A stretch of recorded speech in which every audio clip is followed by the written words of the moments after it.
రేవంత్ రెడ్డి ముఖ్యమంత్రిగా ప్రజా, రైతు, కార్మిక, విద్యా వ్యతిరేక విధానాల్ని అనుసరిస్తూ విధ్వంస పాలన కొనసాగిస్తున్నాడని బీఆర్ఎస్ నాయకులు మొగులపల్లి మాజీ జెడ్పీటీసీ జోరుక సదయ్య ఆరోపించారు.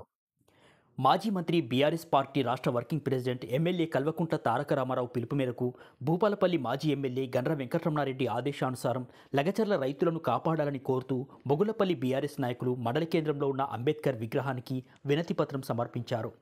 ఈ సందర్భంగా వారు మాట్లాడారు. ఈ కార్యక్రమంలో బీఆర్ఎస్ నాయకులు, కార్యకర్తలు పాల్గొన్నారు. బీఆర్ఎస్ పార్టీ వర్కింగ్ ప్రెసిడెంట్ పెద్దలు కేటీఆర్ గారి పిలుపు మేరకు